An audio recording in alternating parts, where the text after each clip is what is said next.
प्राचीन समय की बात है। एक महान ऋषि थे, ऋषि मृकंडु। वे तपस्वी थे, विद्वान थे, लेकिन उनके जीवन में एक कमी थी, उनके कोई संतान नहीं थी। उन्होंने कठोर तपस्या की और वर्षों तक भगवान शिव का ध्यान किया। आखिरकार उनकी भक्ति से प्रसन्न होकर भगवान शिव प्रकट हुए।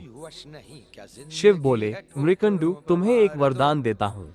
2 विकल्प है, एक पुत्र जो अत्यंत विद्वान होगा लेकिन उसकी आयु केवल 16 वर्ष होगी, या एक साधारण बुद्धि वाला पुत्र जो दीर्घायु होगा। ऋषि मृकंडु ने बिना संकोच पहला विकल्प चुना।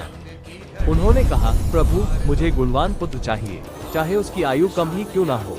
समय बीता और जन्म हुआ दिव्य बालक मार्कंडेय का। बचपन से ही वो शिव भक्त थे। उनके मुख पर तेज था, मन में श्रद्धा और हृदय में ओम नमः शिवाय का निरंतर जप। लेकिन जैसे जैसे उनका 16वां वर्ष निकट आने लगा, माता पिता चिंतित हो गए।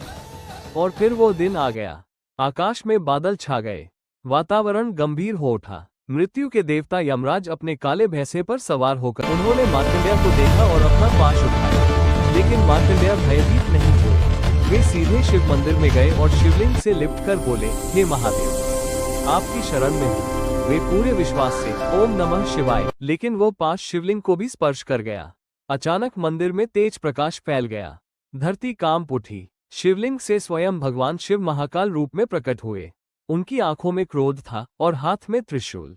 उन्होंने यमराज को रोका और कहा, जो मेरा सच्चा भक्त है उस पर मृत्यु का अधिकार नहीं। यमराज ने शीश झुका दिया। भगवान शिव ने मार्कंडेय को आशीर्वाद दिया, तुम चिरंजीवी रहोगे।